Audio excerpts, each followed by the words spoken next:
Okay, cool. Week 11. I recorded last week's episode 2 days ago. And now this week's episode 2 days after. Usually I space it out 1 week, but yeah, like I said, last week. So not this week, last week. I was burnt out. So I decided just to, rest. And then this week I carried on. So resting. Not thinking too much of building a brand and all of that shit. Just organizing the space, really, because we moved in here 4 months ago and it's not fully like set up yet. We still have bits to sort out, but it's slowly getting there. So I just spent this week finding like the best arrangement for the space. That's why you can see it keeps changing, and that sort of doing something else puts my mind away from like all the burnout and shit, and like going to boxing once a week, getting more active slowly, bit by bit. Because I can't lie, man, I haven't been active for like 1 year. I haven't been doing anything remotely near being active. Because sometimes I get them periods. So I'm just trying to, get back into that routine where I'm being active. And then doing all that just puts my mind away from building a brand, trying to find client work, and reaching out, cold emailing, searching for part-time, yeah, blah blah.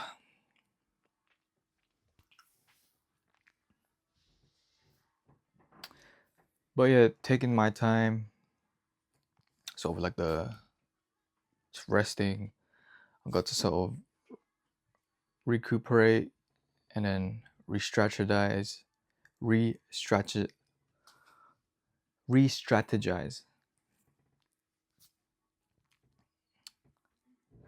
So this week, what have I been doing? See, I can't even remember, because once it's done, man. That's why I try to do these videos, so at least I can record verbally like a diary entry of what has happened. Because, man, for me, once it's done, like I don't leave it in my memory, so I leave room for other things. So I sort of just offload. If it's gone, it's gone. I'm just talking in terms of like building a brand, like the day-to-day, blah blah blah. Like once it's done, I offload, move on to the next. But yeah, this week I received an email from one of the people I reached out to, like a cold email for client work, and they responded this week. Well, they responded, but we couldn't find the right time to sort of meet and talk a little bit more about how I can help them service-wise. And I can't lie, I wasn't even like prepared. Like the more I think about it now, the more I get these things, the more I start to realize, okay, yeah, this is what I need to take control of, like the meeting. I need to be the one asking the questions, leading, and then pitching my services actively, and that type of thing. Like being more intentional, because I wasn't prepared when I jumped on a call, because obviously I was resting, but then we kept like couldn't find the time, but this week we did. So I was just like, you know what, screw it, let's jump on the call, and then we'll keep the ball rolling from there. I exchanged my number so they can reach out to me. They're they're pretty established. They've been around for 17 years. They're like a UK streetwear brand. Don't want to name drop right now because nothing's finalized. Don't want to, I need to start refraining from sharing too much. But I know this is for me, but then obviously I'm putting it online. But not most people, no one watches these anyways. But just in case.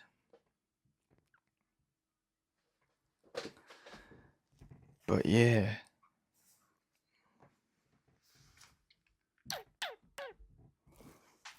Move to the middle a bit. Yeah, man, honestly, actually this week, yeah, it was this week. Because obviously I live with my girlfriend, my partner. She sort of sees my day to day, like how hard I'm working and whatnot. And I swear she was more upset and like literally tearing because she just wants me to get the results that I deserve because I work so hard. And I'm like, damn, even I'm not like crying like that to myself. Like, you gotta, if you have a supportive partner, you've already won, because I've watched a lot of brand owners like the Heaton brothers, Ruigi, Virgil Abloh, Samuel Ross, all of those type of guys. And some, I would say most, they don't really have a partner, that's there supporting them. So even if you have everything like sorted, so let's say you've got a brand growing, you got a community established, but then there's obviously some parts of your life that isn't like locked in, like relationships is one big thing. And with that, obviously, let's say you're someone who's well known, got a brand that's established, bringing in revenue, bringing in profit. You have everything you could ask for, but then you don't have a partner that you can, truly trust. Because obviously now you've reached a stage where you have the money. So now it's you filtering out who's in it for the long run and not just for the money. But in my position, I'm starting from the bottom. And I locked, like for me, before I even started building Galenaci, what I locked in first is a strong relationship with my partner. And we've been together almost 10 years, so we're solid, man. We're solid. And she's like more supportive than I am, and that's crazy. Like, I'm supportive. Like, when it comes to my stuff, I'm very supportive of what I do. But then she's obviously like even more in terms of like emotion. Like, she's like emotionally invested than I am, which is great. Like, for me, that's like, that I've won, man. Like, money can't buy that shit, because some people could be looking for a relationship or the right partner forever. They don't find it. But that I'm sorted, so now I could just lock in with the business, get the business sorted, and have the support behind me, when things get tough, and they do get tough. That's why, yeah, if you're gonna do something that's hard as building your own business or taking on the entrepreneurial route, you better make sure you got some strong support system, because there's gonna be some roadblocks, big mountains that you're gonna have to get over, and you can't do it alone. I mean, there are people that can do it alone, but that's like what, 0.1%. Because at the end of the day, you need some sort of support behind you. It could be a friend, family, girlfriend, partner, whatever. Because yeah, you can't. Because when things get rough, and like you just don't know what to do. And I mean, the journey itself is already like a lonely one. So if you're already alone and you choose to do entrepreneurship, nah man, it's like playing life on hard mode. But yeah, man, I think I'm lucky in terms of like being able to secure like a good, healthy relationship with my partner. And basically, she's practically the investor in what I do, and a co-founder, because I always run things through her, like get her second opinion, because she's also a creative.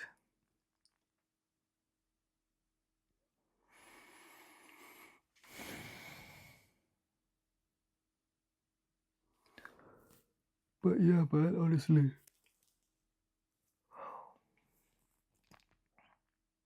that's why I know I'll win, because you know I have Mahal. Is that you, Mahal? Yeah, she's down there practicing. She's doing her thing as well.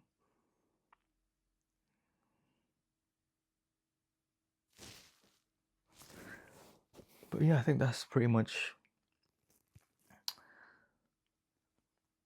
for that part, at least, done. And yeah, I'm slowly sort of re-strategizing how I'll move forward now that I've like, rested. And yeah, I think I just need to put product out there. Like there's no point waiting. I'll do what I can with what I have. Get a minimum viable product out there. As much as I want something, a design that I've done from pattern making, yeah, from pattern making to every detail about it, that costs money. And obviously producing, manufacturing, that all costs money, a lot of money. At least I don't have that yet, so I'm gonna do what I've been doing with Galinachi and apply that with Pioneers of Greatness, and just start from there. Because just put your stuff out there. Doesn't matter if it's shit on the first drop, because the more you put things out, you'll gradually get better, and then you build your community. People can engage with your product, your vision, and you sort of build this relationship, right? And the quicker you can get product out, the better, because you get feedback from your customers. They can say, oh yeah man, this was the collar or whatever you call this, I already forgot, this is a little too tight, this is a little too short, the paint is rubbing off, or something like that. At least you know you can improve on those bits, and you would know what the customer wants or what the customer doesn't want. And I think now it's me acting on that. And since I've already have had feedback from when I was doing Galinachi, I'll just apply that into Pioneers of Greatness. Because how I'm starting it, like POG, is very similar to how I approached Galinachi. So now I'm just gonna execute. Do as much damage as I can whilst spending the least, because I don't have much capital. I have enough to get the ball rolling, so I'll do that. And the fun thing about it is I'm sort of approaching it as a one piece type of thing, like, because I might get things from my own closet. I might walk into a charity shop, grab a leather jacket, grab this, grab that, things that align with the Pioneers of Greatness vision, and then, you know, alter it, tweak it, add my bits to it, and then push that out. Because I literally have it right in here. I have bits, I have prototypes, I have samples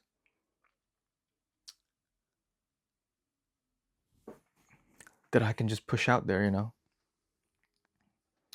So I think for me it's to stop waiting around, like, forget the investors. The investors are cool.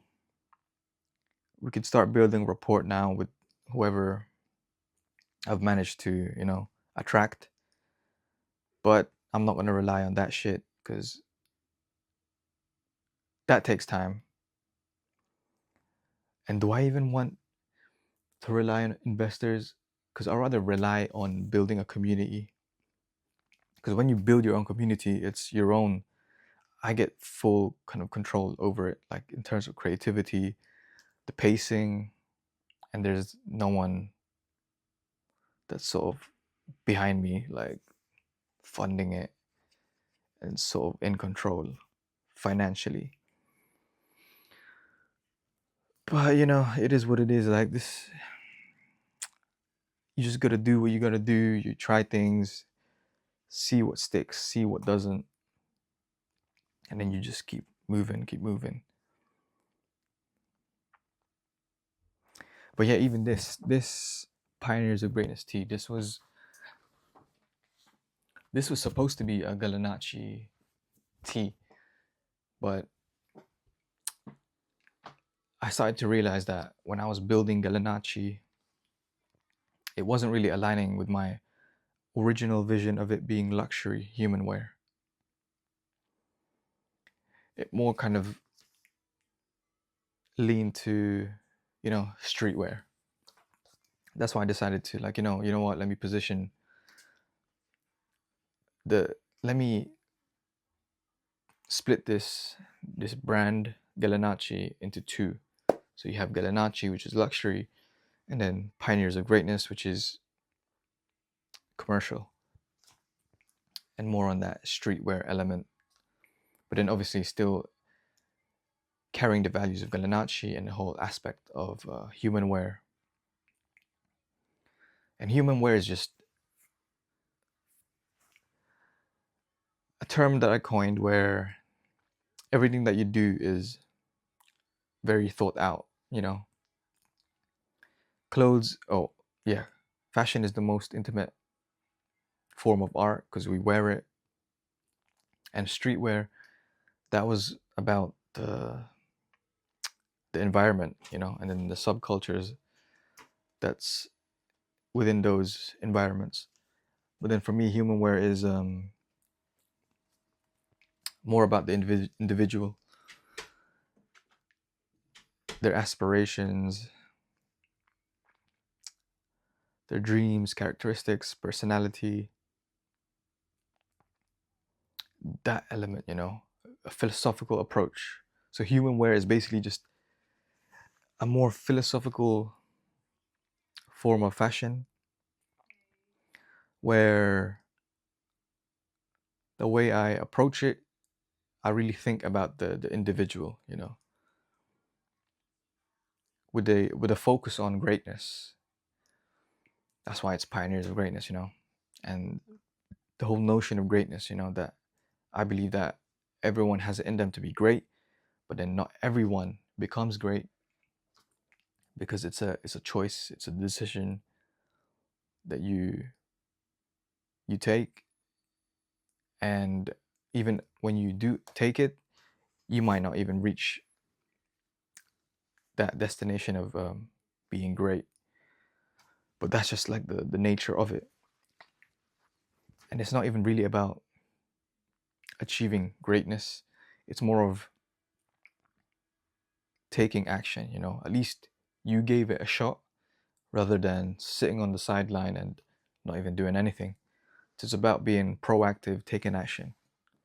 Taking action. And that's how I view Humanwear. It's very philosophical. And then obviously Pioneers of Greatness is bridging fashion and boxing. I haven't seen a established fashion brand like a Ralph Lauren that has that took polo, like the polo culture, that sport element, and brought it into the mainstream.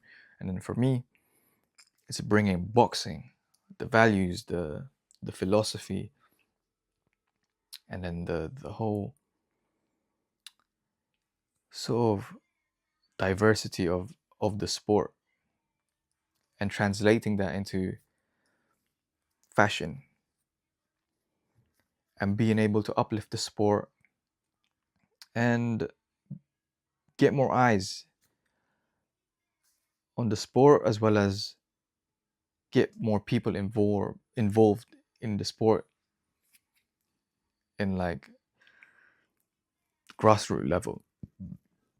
So by joining their local amateur boxing clubs, because these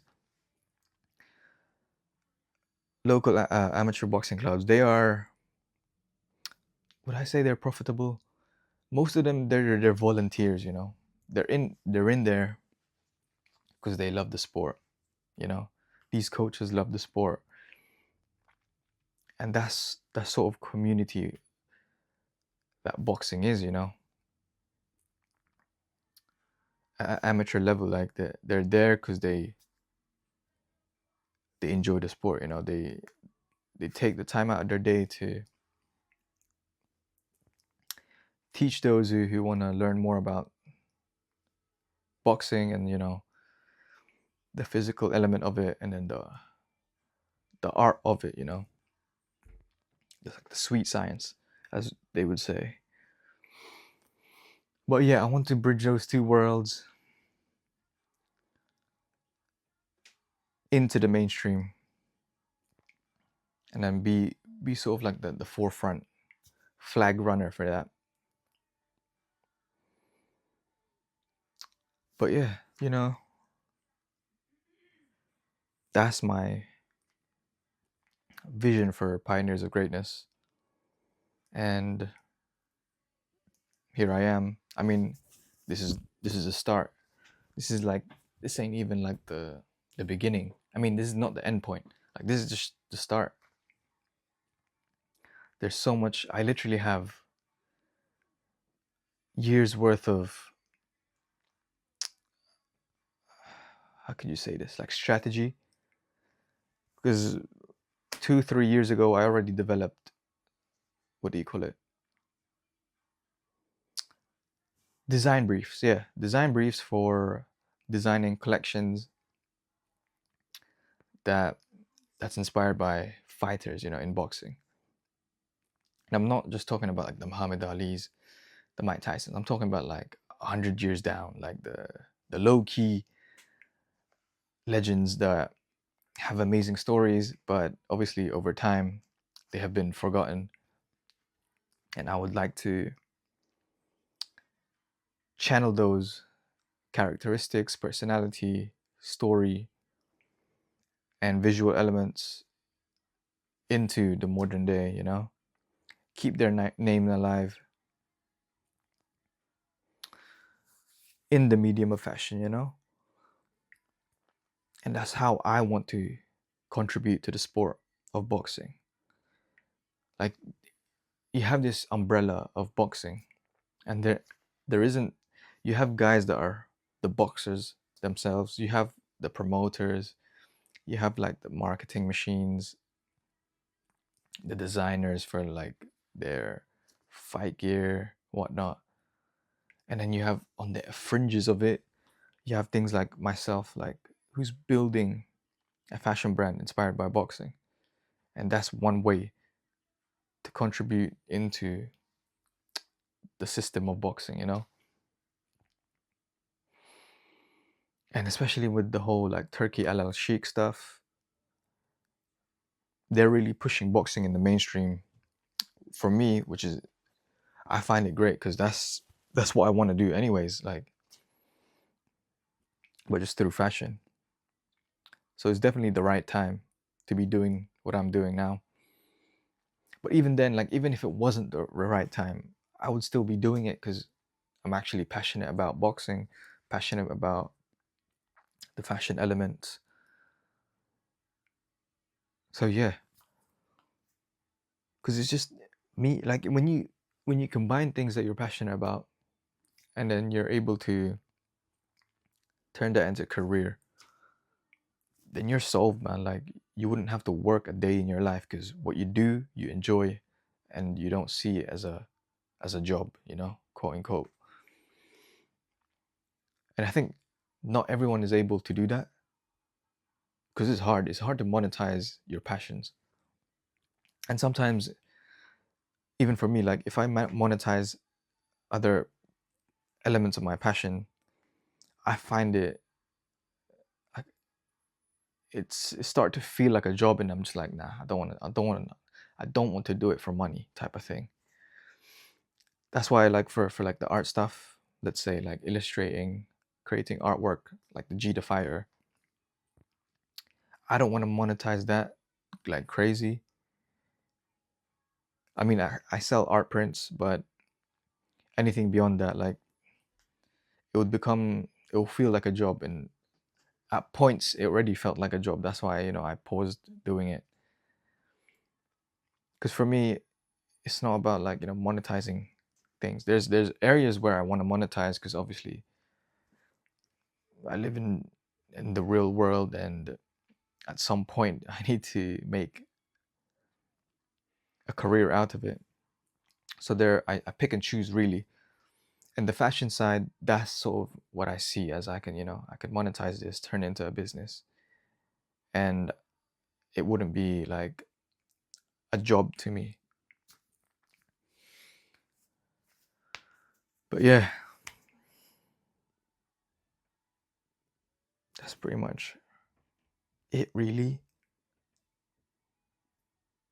Yeah, I think with this, I'm not gonna worry too much about the lighting, this and that. I mean, I have the gear for it, but just like setting it up, like blah blah blah, it's fucking long. Point and shoot. This is what it was about, really. Like the whole uncut. But yeah, man, that's me done. I'm out. I'll catch you on the next.